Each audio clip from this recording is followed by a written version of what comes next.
about 10 to 15 minutes left and let the other folks ask questions. Good. All Amazing. right. So we are live. We are on YouTube and we are on Zoom, and we've got some wonderful folks in the Zoom with us. But I'm so happy to be here with my dear friend, Abby. Um, Thank you for taking the time out of your schedule. We've got a lot going on. It's been quite the day today alone. Everything from, well, a doctor's appointment, which is standard, but then I was at the Hanukkah event with Tish James, with Attorney General, and then spent a good 2 hours in Borough Park. So we got a lot of, Oh, that was you're in an my experience. neighborhood. Yes, I was close to you. I mean, I just went to get some Hanukkah stuff for a better price that are, very importantly, I think for a lot of people, that are not made in Israel, but that are made Sure. here. So that's a good place. I go every year. But a lot of people, I think more than usual, like stop me to talk and like take selfies and whatever, which has been an interesting experience.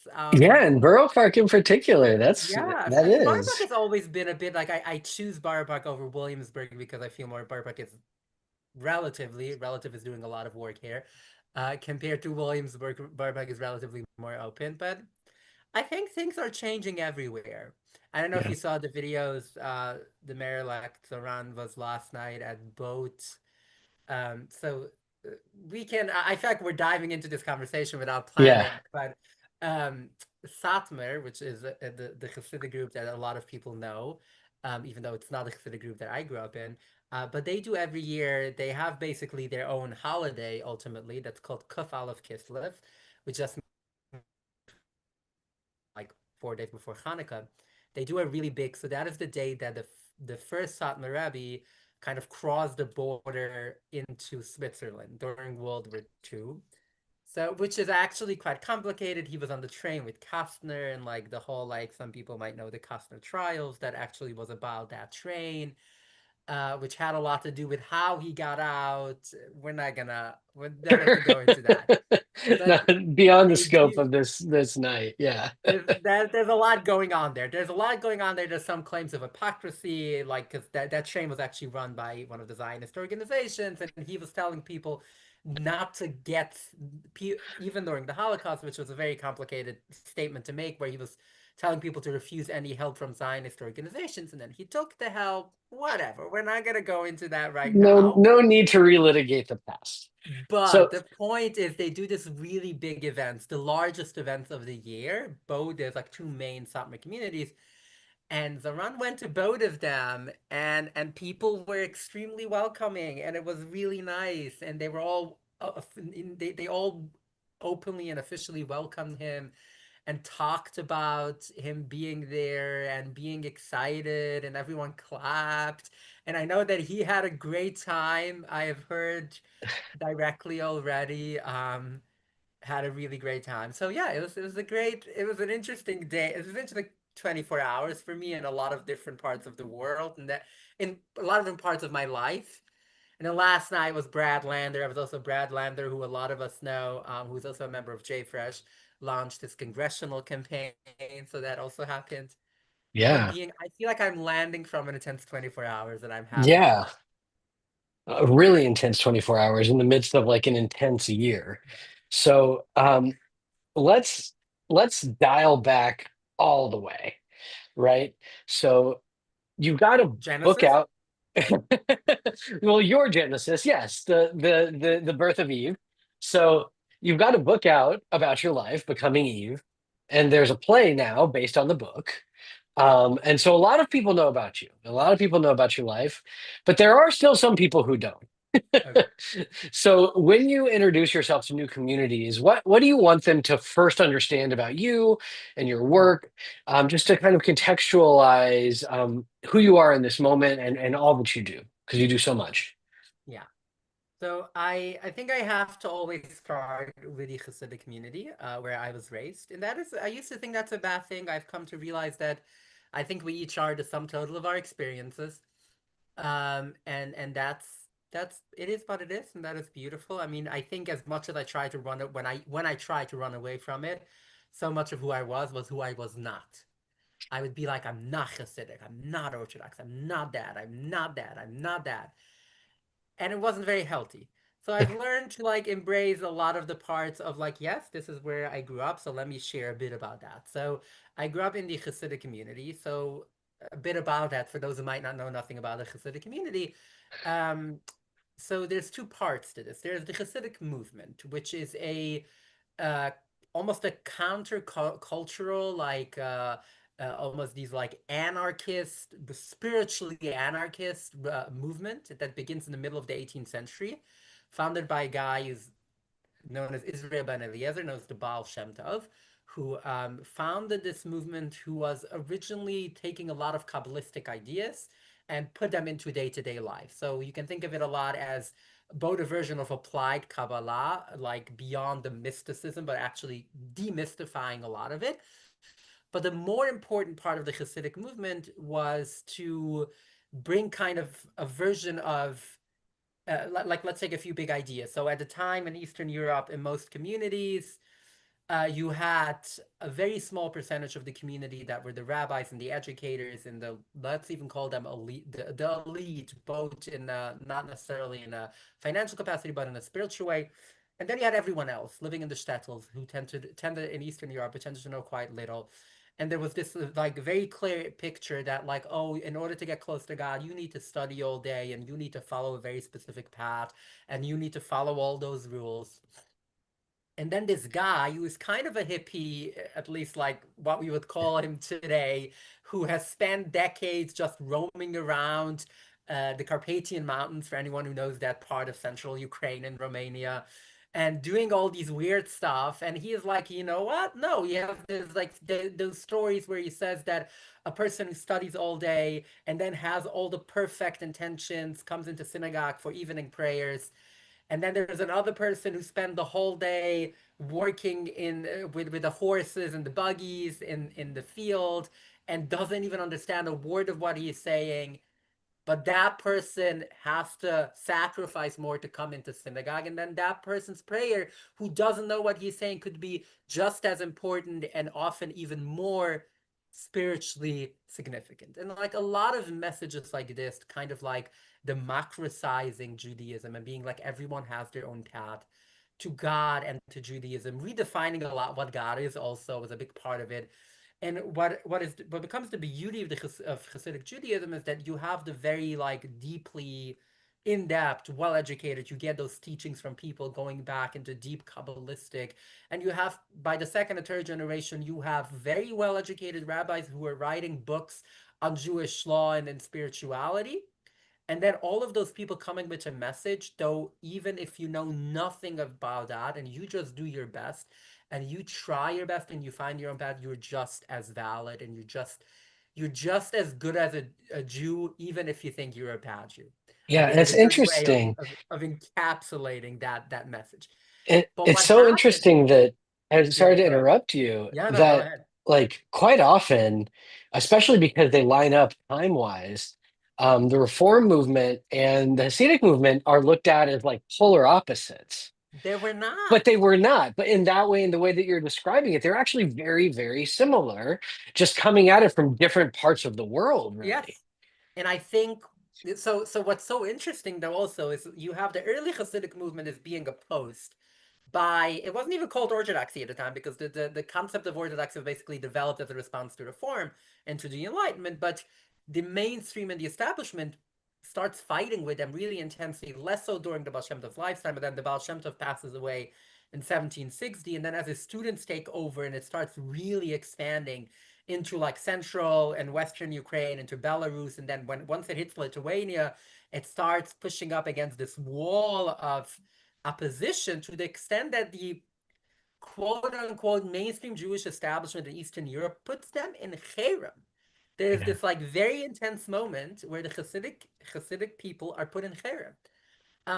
And it lasts like this for another 50 years or so. And then what's so interesting is that what happens is that the Hasidic community is spreading west and the Enlightenment is spreading east from the west, like from Germany and Austria, and starts hitting kind of Hungary and Poland around the basically the Austro-Hungarian Empire at the same time. And what happens, this is the moment, because a lot of people are like, what happened? Like, you read the early Hasidic texts. There's a text, for example, that is very prominently is going to be featured in my next book that's coming out in a few weeks. Um, this text from a grandson of the Baal Shem Tov, who writes, and I'm translating word for word, and he says, in every generation, God enlightens the eyes of the Talmidei Chachamim, the smart people of that generation, to interpret the Torah according to the needs of that generation. Think of this statement for a second. This is saying that rabbis in every generation have the right, not just the right, they're being enlightened by God to interpret. If you say this today in a Hasidic community, you're gonna get, well, people are gonna laugh at you probably most of the time, but depending how much power you have, and it's so much of it is seen as like the core of what like progressive Judaism is, you know, there's a Judaism for every generation. So people are very often like, what happened to the Hasidic movement? And there's a lot of things, and there isn't just one thing that basically made, but a big part of it is that they still saw themselves as very traditional, and in many ways they were very traditional.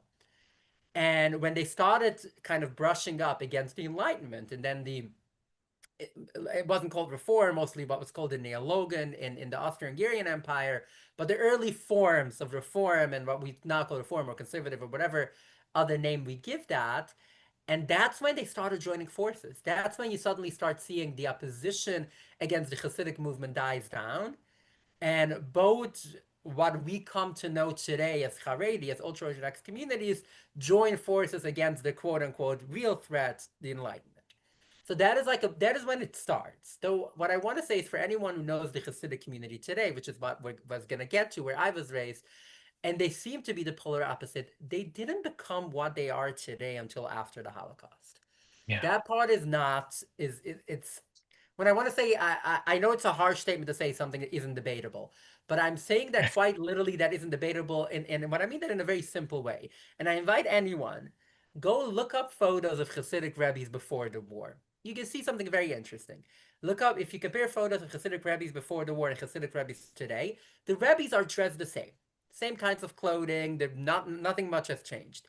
But when you look on the people around them, that's where you start seeing the difference.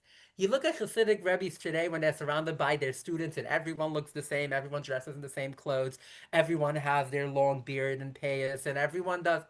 You look on Hasidic rabbis surrounded by their own people before the Holocaust, and some people are wearing nice short suits and ties, and some people wear different kinds of hats, some people don't wear hats. There's a lot more diversity just on first, even on the first look. So the kind of the conformity that I was born into and that I grew up into, and I will say, I guess in my family, given that my grandparents were both Hasidic rabbis and have been like that for long generations, maybe not a lot has changed. But the community as a whole was actually never as segregated and sheltered from the outside world. Both the wider Jewish community, the Hasidic community, used to be a lot more intertwined with the rest of the Jewish world and even with the non-Jewish world. And I will use one other example, and then I will move on to talk from this. Just how the mindset shifted. So I grew up in Williamsburg. Williamsburg is in the Hasidic community, and the largest chunk of Hasidic Jews were Holocaust survivors. I mean, almost everyone was a Holocaust survivor, but the largest group were Hungarian Holocaust survivors. That has to do a lot with the fact that because the Holocaust in Hungary lasted only 10 months, so relatively more people in Hungary survived compared to Poland and a lot in Ukraine. Um, but so like I grew up, I mean, by chance, like the synagogue that I would go to, which was run by my grandfather, was one of the only like Polish synagogues in Williamsburg. But just generally, something that I grew up with was people my grandparents' generation all spoke Hungarian. And they spoke Yiddish as their first language, but they all knew Hungarian well, and they spoke Hungarian all the time to each other, and that was fine and cool, and no one blinked an eye. And those same people would like speak to each other in Hungarian and then go and get upset if their grandkids dared to speak in English. Sure. It was this shift. Some of it has to do a bit with something that existed already before the war, which was that America, the U.S., is uniquely dangerous. Like the cultural, these ideas of quote unquote freedom that supposedly exist in the U.S. are uniquely dangerous to a Jewish lifestyle. But a lot of it is that the community became a lot more sheltered and a lot more segregated after the Holocaust. and we can that on its own can be a long conversation. But I wanted just to get back to answer your question a bit to like the Hasidic to how it's raised. So I'm born in I get born into the Hasidic community after the Holocaust. So And just to be there's clear, Williamsburg and Borough Park are neighborhoods in Brooklyn, in yeah. case So anyone Williamsburg. doesn't know that. Yeah. Oh yeah. So I grew up in Williamsburg, which is a neighborhood in Brooklyn. Williamsburg is actually a unique place in the Hasidic, in the context of the Hasidic and in the Jewish world. So Williamsburg, the religious community in Williamsburg is by now 100% Hasidic. What I mean by that is every single guy who gets married in Williamsburg wears a shtreimel, to use like a very specific example. At the same time, it doesn't belong to any specific Hasidic sect. So there are these villages, like there's several of them in upstate New York, in Rockland and Orange County.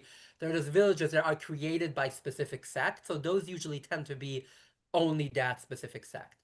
Williamsburg doesn't belong to a specific sect. It is the largest sect is Satmar, though that there I would say like it used to be 80%, it's probably now only 70% and so on. But they are the largest sect. But there are a lot of other sects. I grew up mostly in Fishnitz, which is another sect that has a few thousand people in Williamsburg, and there's a few other ones, but it's fully Hasidic. Every other place also has non like Borough Park has non-Hasidic people, even Mhm. even Haredi people. Even in Israel, same story. Like there isn't a single neighborhood or city that is just purely Hasidic people. So Williamsburg is its own. It's known around the world as this cultural phenomenon. Um, so I get yes. I'm born in the early '90s. Hasidic Williamsburg. Both of my parents come from Hasidic dynasty, so that's something that has been around almost since the third generation of Hasidic leaders. Because in the beginning, like when the Baal Shem Tov passed away, the person who replaced him was a student, and then it kept being students for like like 3 to 4 generations. But then it started like what happens with a lot of movements when they start to get a lot of power, it started to coalesce around dynastic families. So by now, 99% of Hasidic rabbis, of Hasidic leaders, not rabbis, and will explain in a second the difference between a rebbe and a rabbi, but the vast majority of Hasidic rabbis, and literally all of the Hasidic rabbis of the big sects, um, are rabbis because their father and the grandfather and the great grandfather and so on have been rabbis. That is true for the Satmar Rebbe. That was true even like I know Chabad, where like people think, oh, he was such a unique figure. It's true even for him. It's true for Belt. It's true for It's true for every Hasidic sect. They're all there because their father and grandfather and great grandfather and so on. And those families tend to marry each other. So both of my parents come from different dynasties, but related to many of those dynasties. Um, so like like my parents, my dad's parents lived in Borough Park, my mom's parents lived in Williamsburg, as I said. And my four grandparents, this is the part that I think is a very New York story, and I use that a lot in political context, which is my four grandparents were all born in four different countries in Europe and in the Middle East. And they all ended up in Brooklyn, which is very much what New York is, and I think we're very proud of that. This like collection of immigrants. Now, in terms of family, I have a small family of 12 siblings, which is it's I would say in the outside world that would be the equivalent of 3 kids, not even four. It's not even that big. Like I know I have in my immediate and extended family, I know people with 20 kids, one woman who gave birth to 20 kids. So big families are common. By now, all 12 of my siblings are married. They all have kids, a lot of kids. My dad just turned 60 and already has great grandkids, which is all very common.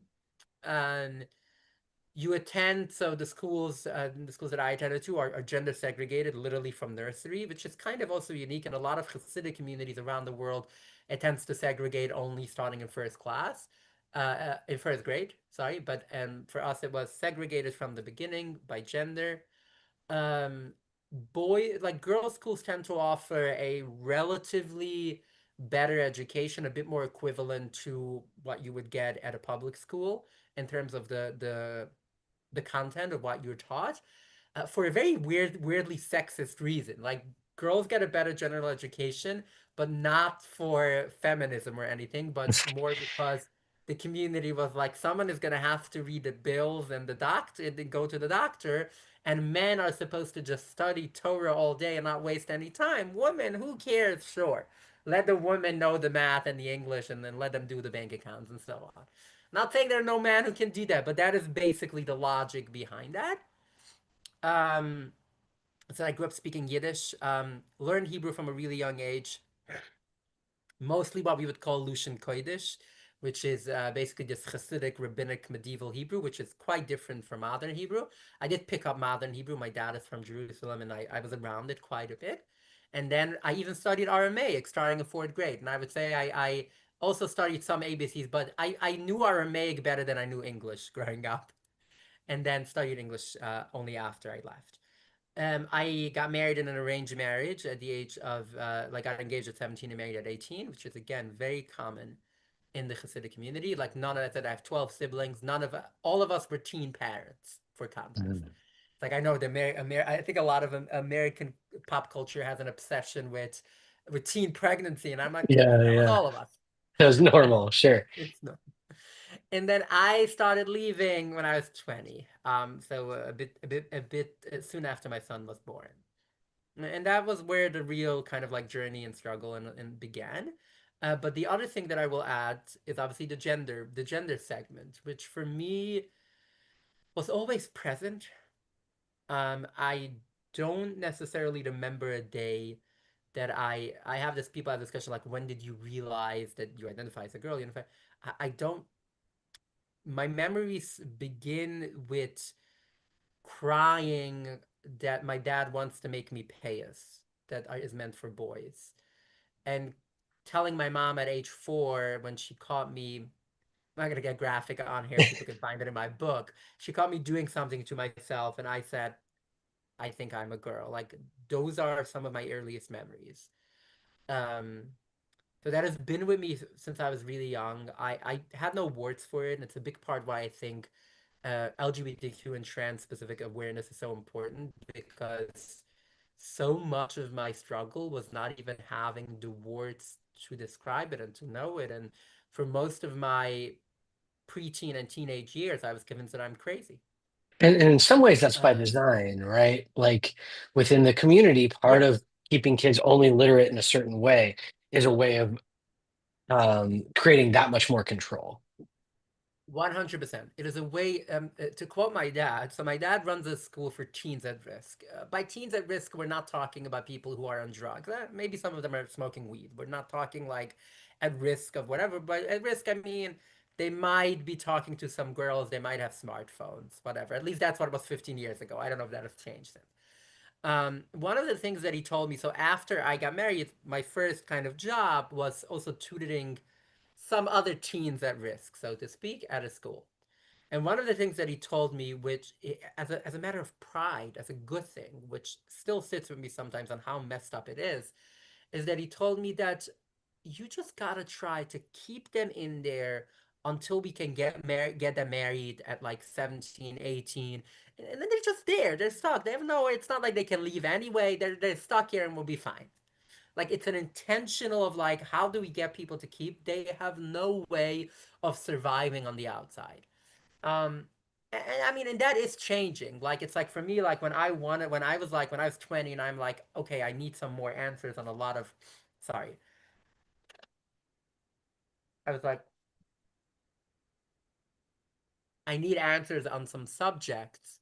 There was nothing like I got on the internet. Someone who it's a new world. It's a new world. But I will say one final thing about it, and then I will hear where we want to go with this.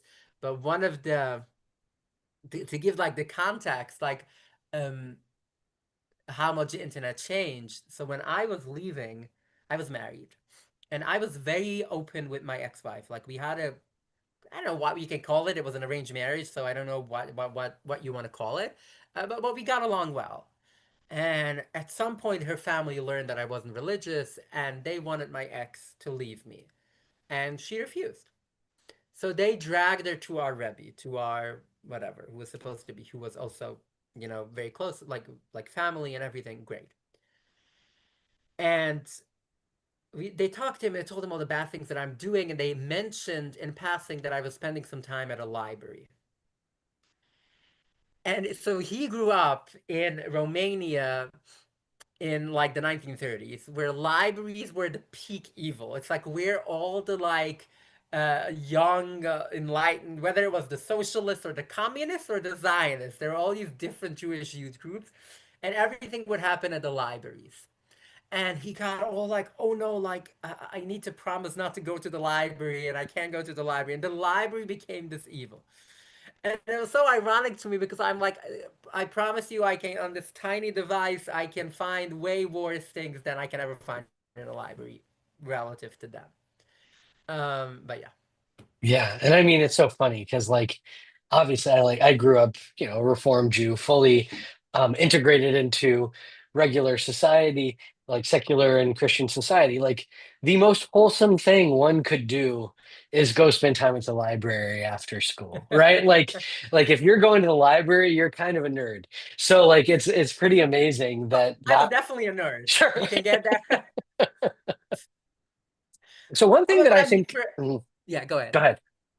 I was just gonna say, like, for us, there's a, it's really good if you spend time in the what we call the Oitzera Svurim, which was the library at synagogue or the library at yeshiva. That was a good Sure. thing. That would Yeah, also yeah, be yeah. like a very similar vibe. You're basically a nerd if you just go and find all the unique books that no one else reads and do that. Yeah. Yeah. Yeah, no, that is the comparison. That's true. Um, so one of the things that I have found, and this is really where you started just now, but most inspiring in the conversations we've had is the way in which you have really worked to reclaim the Judaism you grew up with to be a part of who you are today and what you do today. And I'd love to hear you talk a little bit about how the kind of inherited theology that you grew up with has transformed with you. And I also, before we move on, I want to tell everyone, obviously, Abby has an incredible story. This was just a little fragment of it. Um, Her book, Becoming Eve, has much more of it. If you want to know more, go buy the book. Thank you. Thank you. Yeah. Um, so here, the way I describe it sometimes, and it is a very simplistic version, but because so I had after I left, I had about a 2 to 3 year period where I didn't want to have anything to do with Judaism. I have a mentor who calls that post-God traumatic disorder. And I actually think some psychologists should do work on it. I wouldn't be surprised if that's a real thing, where it's like everything is so intertwined. The other thing you got to understand about the Hasidic communities, there was never any real difference between this is biblical, this is like from the Torah, this is from the Talmud, this is a custom, this is theology, this is philosophy, this is Hasidic, this is everything, and there's no difference between culture and religion, and which, to be honest, historically is I think how most of the world ran for a very long time. But everything is just one giant, to use a Hasidic term, it's just one giant cholent and kugel mixed into one, and you just like you don't know like there's no separation between like eating gefilte fish on Shabbos is the same as wearing a shtreimel on Shabbos, and like everything is just, latkes on Hanukkah are almost just as important as lighting Hanukkah candles, which, okay, that's maybe true for a lot of people. But I mean to say, there really is no separation between culture and religion, between tradition and practice and dogma. Like everything is just intertwined. And I think as a result of that, I just hated everything. Like those were the people that traumatized me. Those were the people, and there was a lot of different stories. There was physical abuse.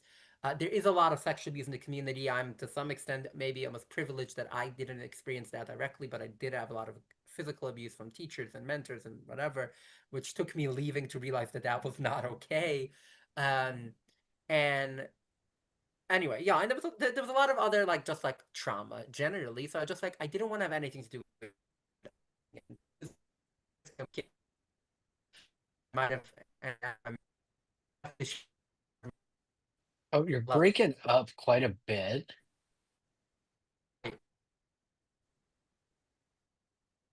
Hello, is it back? Is There it you are. back? Now you're back. Yeah. Okay, yeah, the internet. Okay, the internet had a brain fart. I'm sorry. Okay, sorry. Pardon my language, but yeah, No, okay. that's fine. Yeah. That's totally fine. You can say whatever you want, literally. Um, the Sorry, where did I get cut off? so you got cut off saying that there was a lot of trauma, Yes. and then you're moving on to the next topic. Yeah, so just like a lot of trauma, and as a result, I wanted to reject everything, and Sure. I did for about 2 to 3 years. And like to use an example, something that I shared at Kolot last year during Kol Nidre, which was that my first Yom Kippur after I left, I organized a camping trip for other people who grew up Hasidic and have left, and we went to this campsite somewhere in the Jersey wilderness, which is apparently a thing in central Jersey. On the way we passed, I don't remember if it was a ShopRite or a Walmart, one of those like big box office like stores. And we went to the meat section. I'm not kidding. And we literally were like, how many parts of a pig can we find? And we're gonna get this. But here's the story that I want to get to, which like for me was actually I think a defining moment of the way I looked and approached Judaism after. We were sitting that night, Kol Nidra night, around a campfire, grilling pork hot dogs, and I don't remember exactly what else.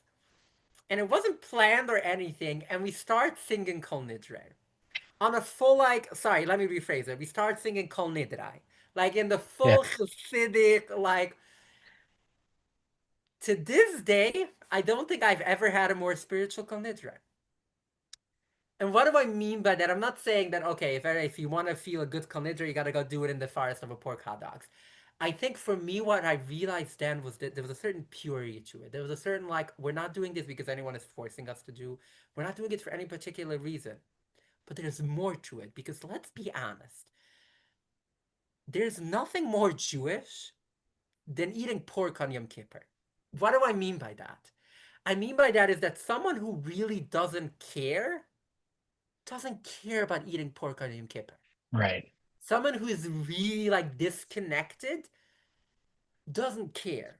There's a lot of different Hasidic stories actually on this topic of someone like I don't know like going and doing stuff intentionally on Shabbos or stuff like that. And there's a story I don't it's said on a lot of different Hasidic rabbis, but I think it's true no matter who said it, which was that they're not concerned about the people who intentionally want to go and break Shabbos. They're concerned about the people who don't even know it's Shabbos. Sure. Like Yeah. if you are in Yiddish, there's a word for it, which is alahachisnik or dafkenyak. Like you intentionally want to do something. There's something deeply Jewish about that.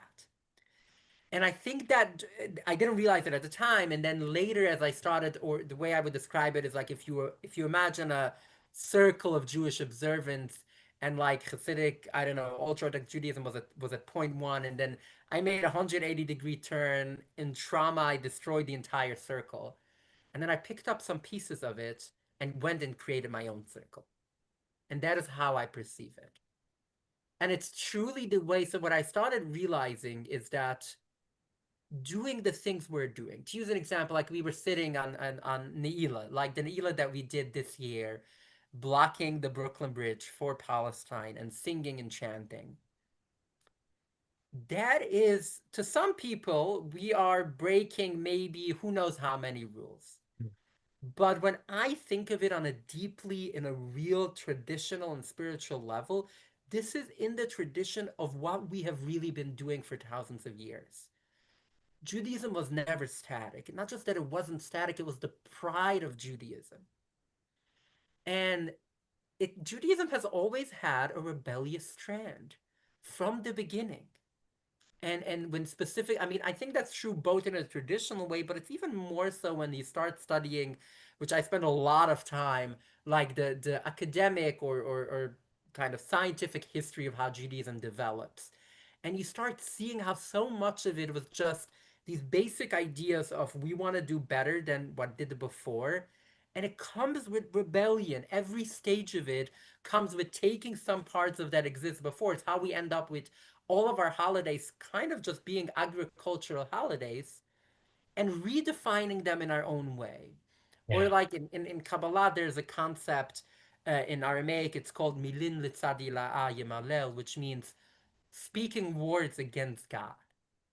And there's this long history of arguing with God. You see it with Abraham, you see it with Moses, but you see it in a real way where like people are just like, how dare you? Like I know like after the Holocaust there was a lot. I heard this directly from Hasidic Holocaust survivor. I think a lot of other people have said this when people ask him like how did you keep your faith during the Holocaust and after, like how did you stay religious? And he is like, oh, I just had to keep believing because I need to get up in the world to come, and I need to have we need to have a conversation. Like this idea of, and this is not talking about belief, like everyone has their beliefs and disbeliefs, but this idea of looking at something, appreciating some of the experience with it, disregarding some other parts of it, and fighting with some of it, intentionally reinventing so much of it, is a deeply Jewish tradition. And I will say, in some ways, when specifically when I think about the Jewish left, and I know, like internally, and I know you, like we have had these conversations with so many of our colleagues of like, we're thinking of how do we really take this moment in time and really turn this into like a deep and intentional and beautiful like diasporic Judaism. But in so many ways, we have already done it. Like this is like I see our wrestling, which is one of the literal meanings of the word Israel, of the word for Jews. We are part of that tradition in such a beautiful way. And I don't want to talk down to anyone else, but if all you're doing is just doing what your parents and grandparents have been doing without any wrestling with it, without any change, without any disagreements, like cute, cool. But that's not what Judaism has historically been. Sure. So you keep alluding to God Mm, and talking about having been so deeply in a society where every aspect of your day was kind of wrapped up in God, no matter whether it was what like us in the integrated world would think of as that's religion, that's culture, that's law, yeah, that's whatever, everything in the Hasidic community, that's it's all about God. yeah. How has that transformed for you, and what how do you kind of understand your relationship to God, be it he or her or they or it, now that you have Mm, wrestled yourself with so many different aspects of yeah. Judaism? It's a good question. It's a very interesting question. I will say though, one thing just to say about the Hasidic community and how it works is that yes, they say and they claim that everything is about God, and there's like there's a verse in Tehillim, Shiviti Hashem lenagdi tamid, like I need, Yeah. and that becomes a really big deal in like most Hasidic synagogues in front of the person of the cantor, the person leading the services. There's signs of different versions that say that. In reality, if you go into synagogue and you quietly you have conversations with people and you say, I don't know if you believe in God, you're not going to get into a lot of trouble. If you walk into a colored church, you're going to get into more trouble. So I think we need to keep that in mind. Like we Sure. shouldn't like look at them and be like, oh, they're the perfect. But No. yes, there is Yeah. definitely this I mean, idea. atheism has gone, it goes back to Acher and the Talmud, right? Exactly. Like, yeah, Or from the beginning, everyone. Yeah, yeah, but sure. that's the interesting thing. That's what I was gonna get to. Because Yeah. like it's the scary word. God is like it's very interesting because there's so in Kabbalistic traditions it goes back to before that, but a lot of times when we would refer to God's like written out name, the one like in English there's a word for it, I can't even pronounce it. The tetra whatever for just like literally Tetragrammaton. tetra, Yes, the which is I tetragrammaton. guess Yeah, meant to be like look like a scary word. sure. Um, yeah, whatever. But then so it's very often just called the Shem Ben Dalet Otiyot, which means the name of the four letters, the four-letter word. Four-letter word. It Yeah, I never is thought about that. That's literally called the hysterical. four-letter Yeah, word. that's I'm so gonna leave funny. it there. I'm gonna leave it there. Sure. But it is an intense word. It's an intense concept to a lot of people.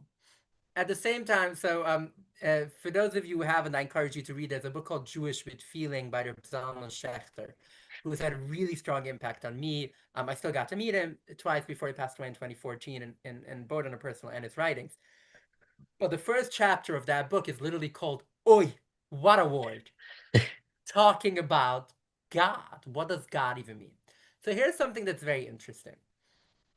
If I take some, and there's different Hasidic schools have taught about God, but some Hasidic definitions of God and you compare that to the academic definition of theism versus atheism, it will fit better into the academic definition of atheism.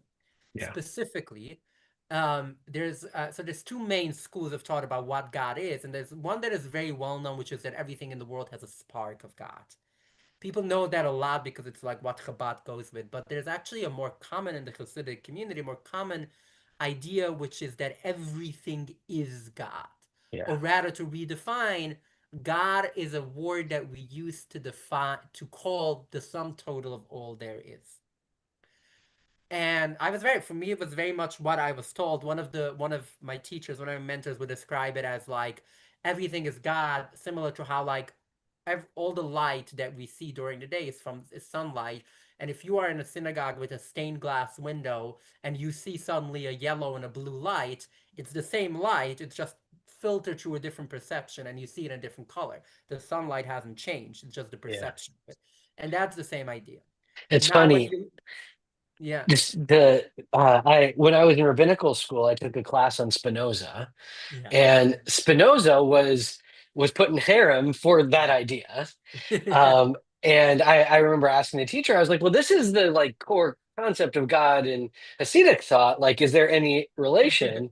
And he's like, yeah, when I was studying, like, there are like little mentions in the diaries of some of the early Rebbe's of Spinoza, but like never actually Never like public. cited, never public. But it seemed pretty clear that like his thinking somehow made its way into early It is. Hasidic thought. Yeah. Yeah, it very likely did. It very likely did. I mean, I think also like the Kabbalistic ideas, but yes, definitely. So yeah, but if you look up the like, if you take this into the like purely academic definition of theism and atheism, this is atheism because Mm. this doesn't ultimately it doesn't believe there's no duality, there's no creator and created, there's no God and humanity, there's no God and people. It's just echad. It's just what they talk a lot about. Everything is just one, which it ultimately means if God is everything, it also means God is nothing. Because if there's nothing that you can point to. So, in many ways, I very often will identify as an atheist proudly and be like, because in some ways, like when it comes to the conversation of theism and atheism and the way people think about it, I don't believe in the God that most people think about when they think about it.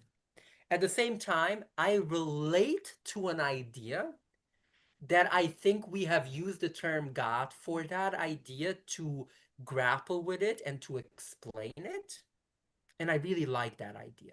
And that is specifically for me the easiest way to explain it, hands down, is this idea that we are all connected and you can think of it in a very like scientific way, like if you start breaking down all the matter in the universe, everything is the same and everything has been created since the beginning. There's nothing new, like we all know, there's no new energy, whatever. I don't have to give a scientific class here, but in like that is some ways the way people relate to it. To me, it's more like when I think, for example, about like doing good or bad for other people are part of this. Other people are part of that God.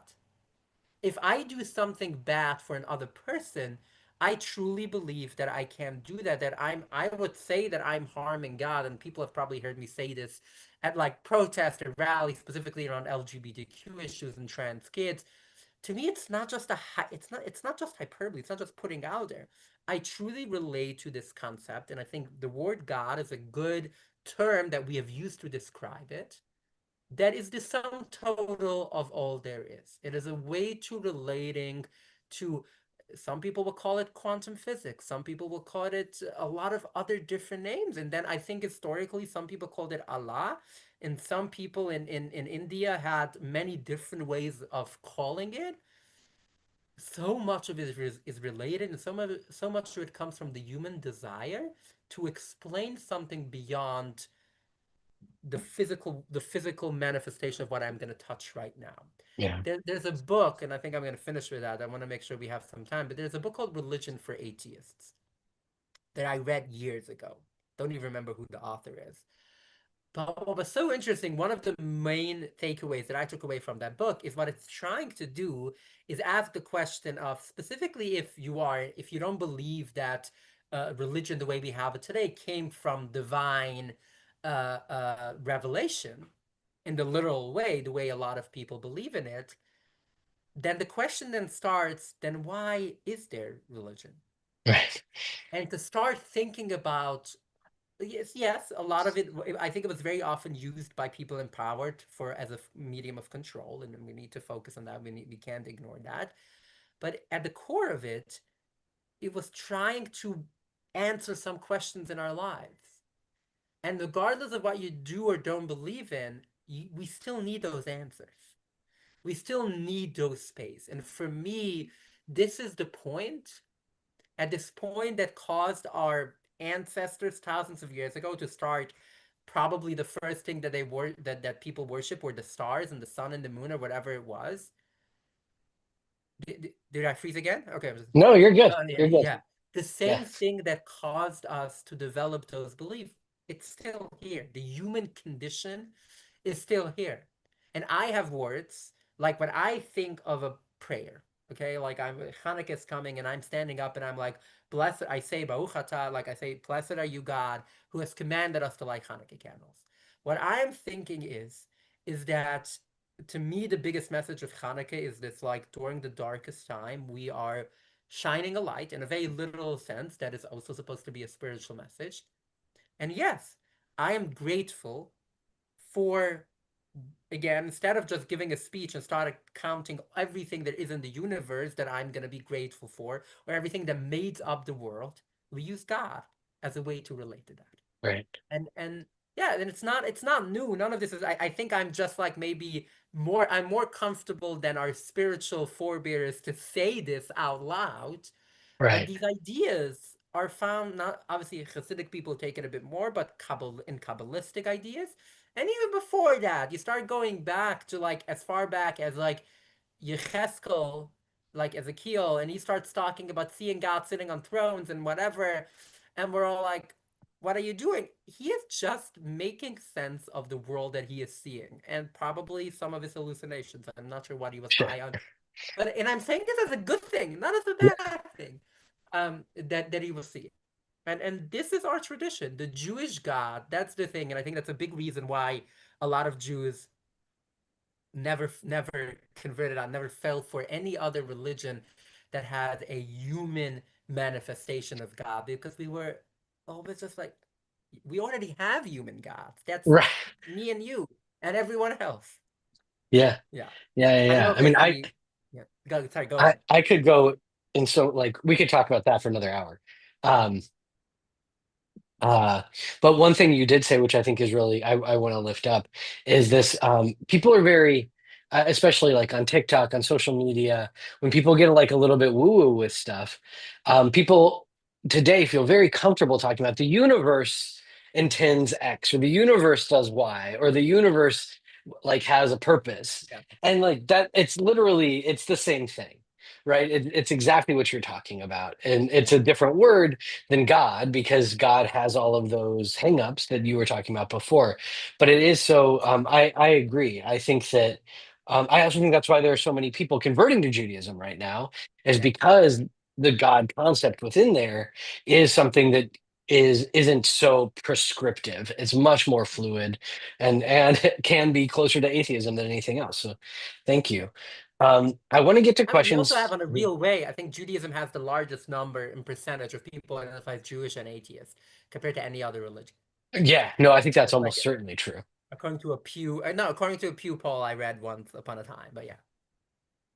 Um, so I want to get to questions. Folks who Yeah. are in on Zoom with us, you are welcome. What I'm going to ask you to do, give me just a second. I have to remember how to change these settings. If you would like to ask a question, um, turn your video on first so I know that that's what you want to do, and then I'll ask you to unmute. Um, oh, Taylor is ready. All right, let's go, Taylor. Les, thank you for taking the time to do this, by the way. Um, I just want to make more of a comment than a question. I really resonated with you, also Andy as well, talking about God, because that was my concept of God, and I've literally use God and universe the same way. Um, and I am on my Jewish journey, as you know, Andy. And that's how I've described it, and I've been able to understand it. I was agnostic in my 20s, so I think a lot of what you're saying tracks. So it's just nice to hear because I know I'm not the only one saying it, but in the silos I'm in, it pretty much is. So it's really refreshing. So I just want to comment and say that and say thank you. Thank Thank you. you Thank you so so much. Thank you much. so much. Thank you. Yeah. I feel like especially in more like liberal or progressive spaces, we tend to not talk about God just because people are so uncomfortable with it. So, Taylor, thank you so much for saying that, because I think it's important that we do that when we can. Um, no one else is coming on video, which is fine. If one of you decide to, just do so, and I'll keep an eye out. I have another question, which is, you've got a book coming out. Mhm. Um, Tell us about how this book relates to your first book, Becoming Eve, what your goal in writing it has been, and who it's for. Yeah, I mean, if let's see if I'm able to. I think I'm gonna share my screen so You should be able to because you should be both so people co-host. people yeah people can know where to buy it, but only if they want to, but also just to show because I think it describes a lot. Can you see it now? Yeah. Okay, so this is the book where it is at the moment. And like release date and everything. And apparently the last 40 digits of my credit card are visible, which is fine. Um, but so yeah, so this is called Sources of Pride. It is bilingual, so it has text in their original language, which is Hebrew or Aramaic. We're gonna change the subtitle. So what you see here, that's gonna change, hopefully. But other than that, this is the concept. Jewish views on gender, sexuality, and Talmud from biblical, Talmudic, Midrashic, rabbinic, Hasidic sources, and some contemporary and personal commentary. Ultimately, the entire I will allow myself why my screen is shared. This is like the manuscript. Um, I will show this is a bit, but specifically to your question of how does it relate, sorry, I want to show, give me a second. Okay, here. I want to show one specific part. When you're asking how it relate, by the way, we have a whole thing about God, obviously, but how it relates to kind of my life back. So there is like I literally have as an introduction an entire essay in the book about my relationship to Jewish text specifically. And obviously I don't people will get to read it and buy it. Leave read. um, I think thank you. I think it's sorry. I think it is in many ways a direct outgrow of the first book, as much as it's going to be very different. The first one was a memoir. This is going to be Jewish text, about 80 texts, and then like lots of commentary and introduction. So there's a few parts to it, I would say. Um, First, it's not just, yes, it's about gender sexuality and everything, but there's a few other things that I've done very intentionally that I found very helpful. Is like for every text, there's also a very brief introduction. What is this text? When was it written? When was it written historically? When was it written traditionally for some of the texts? And also a bit what it is. And like, for example, I have like one comment that goes into explaining what the Mishnah is and what the Talmud is and what is the Babylonian Talmud and what is the Palestinian Talmud and so on. Like, what is Jewish law? How does Jewish law work? So I definitely see it as an opportunity. In some ways, it is an introduction to Jewish text in a book about gender and sexuality. Um, Great. the motto of the book is that someone who has never read a Jewish text before should still be able to read it and understand everything, and someone that has read every text in the book should still find it interesting. And I think I've managed with the help of the editor to get to that point in a good way. Um, so obviously it's a direct article. It's sources about gender. Some of the sources, specifically two of them, one which is from Shara Gilgulim, the Door to Reincarnation, one of the books from the Ari from Rabbi Isaac Luria, the father of modern Kabbalah, is mentioned in my first book as the first text that I ever read that made me go, oh, maybe I'm not alone in this, and so on. And then the other part, there's like another text, which is actually on the cover, which is a text from a Hasidic rabbi of the 18th century, which is a text that I showed my dad when I came out to him. The point of all of these are that there's this possibility, this space for queer, trans, and non-binary and LGBTQ Jews within Judaism, but not just in a surface level. Yeah. Like there's a depth to it, there's a beauty to it, there's a realness to it that I think a lot of, unfortunately, like a lot of people, and I've heard that from so many queer people, have come to expect, where even if they are queer and very actively Jewish, they're still kind of like very often get this feeling of fine, we're fine with you, or this is fine. I just like gonna reject certain parts of Judaism and that's okay, as opposed to no, this is beautiful and powerful and we're gonna do it together. We're gonna hold Yeah. this. So yeah. Great. I think that So is basically the short answer to that. Yeah. yeah, and I'm putting you on the spot. And I think that in April, when it comes out, we should maybe be talking about you teaching a multi-part class Please. for us, if you'd be open, I will be about open. yeah, about the text and about the book Yes. and I think that would be like great. yeah. Um, I think that would be very nice. Yeah. any other questions from the folks on Zoom before I ask a final question, unless one of you want the final question? Oh, oh, Oh, you Evie? muted. There. Here I go. I'm trying to formulate this into a question, and I don't know if I can, but I just want to say that what you were talking about Judaism actually being closer to atheism, that like you blew my mind tonight. Like I've never heard that, and I so appreciated hearing it because it connected with how I've often thought or not thought, like, well, I don't believe in God, like, oh, it's okay. So I don't know how to make a question out of this, but I just kind of wanted to put it out there that I learned something completely new and unexpected from you tonight, and I just really appreciate that. I really have to think about this now. Thank you. I will say a Great. story about that goes that someone I don't know somewhere, but once upon a time, someone comes to a young rebellious teenager comes to a Hasidic Rebbe and says, "Rebbe, I no longer believe in God." And the Rebbe is like, "Oh, really? Tell me who's this God that you don't believe in?" It's like, "What do you mean? The God who doesn't want me to light a fire on Shabbos, and the God who gets upset when I eat pork, and the God who hates when I do this, and the God who gets angry when I do that." And the Rebbe is like, "Oh, don't worry, I don't believe in that God either." Uh, so like this message of like I do think that in some communities, including in many Jewish communities, God is used as the boogeyman. I call that the boogeyman in the sky. So I tell people a lot when I don't have the space to go into detail, as little as we did today, but still some detail. And people ask me, "Do you believe in God?" And I'm like, "Which God do you mean?"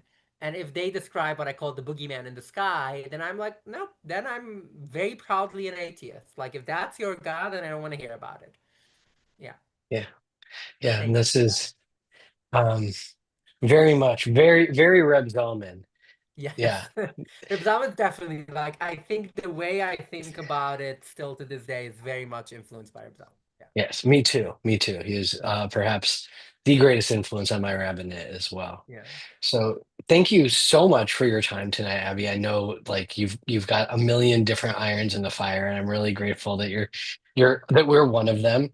Um, and I want to leave everyone that's listening, whether you're listening now or in the future, with a blessing from you, which is may we all find our kol nidre pork hot dogs to bring to this new Judaism that we're all building together. Yeah.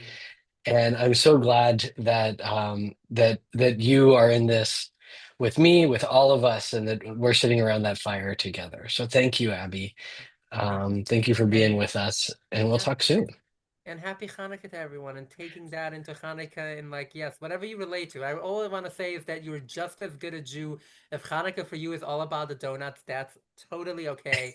If it's all about the candles, that's okay. If it's about the music, whatever it's about, it belongs to all of us, just like it belongs to the Chabad guys who are going to stop you on the street asking if you're Jewish. It belongs to you just like it belongs to them. Thank you. Thanks, Abby. Thank you. Good Have a night. great